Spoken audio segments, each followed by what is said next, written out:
I'm sharing my top 7 things I wish I knew before my double mastectomy. Let's go. So this is the most important thing. I wish that I knew I had options. I feel like so often things are presented to us as concrete. This is the only way to do it. And this is not a one-size-fits-all approach at all. Like I've said in my past videos, some of the things that work for me might not work for you. Some of my favorites might not be your favorites. I might have a bra that I'm like, this is the best bra post-mastectomy. And you're like, Paige, that bra sucks. This is like your experience. So don't compare yourself to anybody else. There is no race here. Take your time to heal. But back to the options thing, I really wish that I knew I had options. I wish I knew I could ask questions. I felt so nervous in these consultations. I felt so overwhelmed. And I think a lot of times, even though we love our medical teams, doctors are amazing. You guys are so incredible.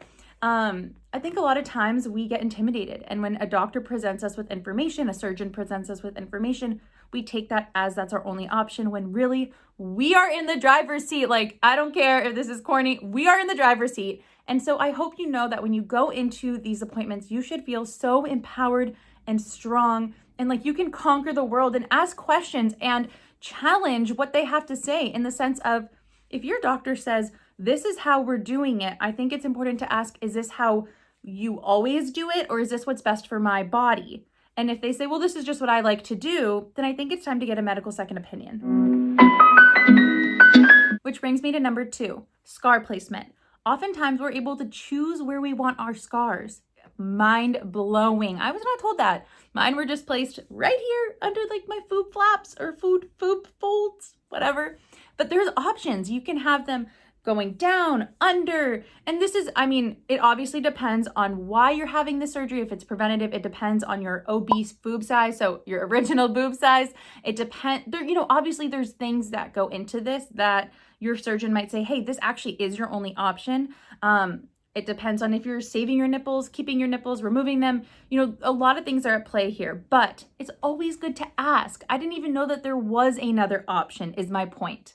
You have options. Ask questions, introduce yourself to other breasties, and they'll help you too. Speaking of scars, I wish somebody had told me that I could love my scars. I was so afraid to wake up the morning of surgery, or like, no, I'm sorry.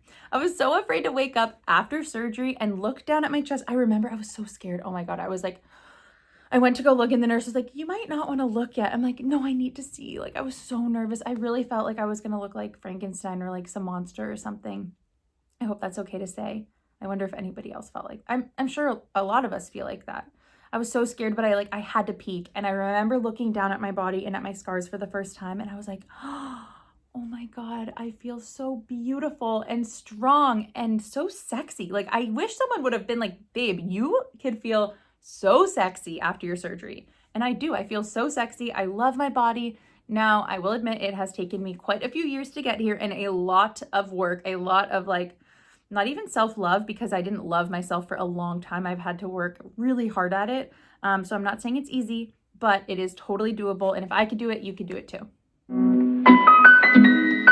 I really wish somebody had encouraged me to take photos, like to have a really sassy, sexy photo shoot. I did nothing. Like, I don't even have any photos of my OBs. I think I've talked about this before. And I really wish I did. I mean, I don't know what I would do with them. Like, literally nothing. They would sit in a box probably or like on my phone. But just to know that I have them, it's like, you know, a memory because they're gone. I don't know. Anyway, I wish somebody had told me to take some photos. I guess you can't really prepare somebody for this, but the fact that like drains suck so much. I don't know. People that are like, the drains were fine. I'm like, okay, I don't know what kind of drains you had because my drains were the worst. Like, I freaking hated the drains. And as soon as they were removed, I felt like, okay, I can like move my body again. So if you have drains in right now, or if you're prepping for them, the drains, to me at least, were the worst part. And once those were removed, it was like, boom, smooth sailing from there. I wish somebody also told me that there are going to be times when you feel really alone, really alone. I think that we feel that if we're surrounded by friends and family and loved ones, that we're going to be okay. This is a process that like you have to go within for. Like, this really cracks you open and shows you like face to face who you are. And when you're spending, 4, 5, 6 weeks healing, there is really not a lot of places to go besides in your head. Like, you can definitely distract yourself with Netflix and all those things, but at the end of the day, like, you're there with yourself for a lot of the time. Nobody's going to be sitting with you for 6 weeks straight, 24 hours a day. And so, I don't know, my mental health definitely suffered. It was the first time in my life I've really experienced anxiety, quite a bit of sadness at times. And I think it's normal. And I wish somebody would have just told me, like, you're going through a huge trauma and it's normal to feel overwhelmed and sad after the fact. And you're going to have times too, like when you're so happy and you're like, yay, life is good. I feel normal, normal again. But there's also some really, really hard times. And I wish that somebody had just kind of said, like, hey, it's okay not to be okay. And it's okay to feel a little bit alone. That doesn't mean your friends aren't amazing. Your family's not amazing. It's just part of the process.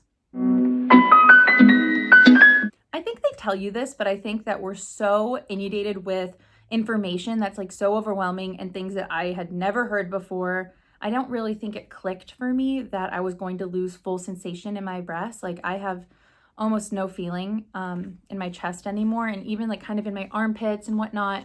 And so, yeah, I kind of wish that I understood what that would mean for me and my sex life, obviously, but also like weird things in life, like, you run into objects, like you burn yourself sometimes. Like, that sounds like really extreme, but like I've spilled coffee on myself, didn't even know I spilled it. And so I ended up like having like a little burn mark. So just like little things like that, like I wasn't necessarily prepared for. And it's hard. Like, there's times where, I think your foobs feel so foreign to you. Like, they don't feel like a part of your body because you can't necessarily feel them. And I think that I wish somebody had prepared me for that, but maybe you can't prepare someone for that. Like, I don't know. Let me know after your surgery. Come back to this video and let us know, like, did this help you? Or maybe it's just something you have to go through and it's just one of those things. But losing sensation, losing feeling was hard. And it took me a long time for me to feel like my body was mine again. It took me a long time to love my body. And it took me a really long time to feel like my foobs were a part of my body. Now I'm so grateful. I do feel like they're a part of me. I love them. I've learned to love them, but it did take a lot of work. And I can kind of get into that if you guys would like a video about that, but how to like reconnect with your body post-surgery. There's a lots of tips and tricks and like psychological ones too that are like proven and studied and whatnot. So if you're interested in something like that, we can definitely do something like that. I kind of already said this, but I wish someone told me that, yeah, you could totally love your body and your scars after surgery, that you don't have to be so afraid, and that you're never going to feel fully ready.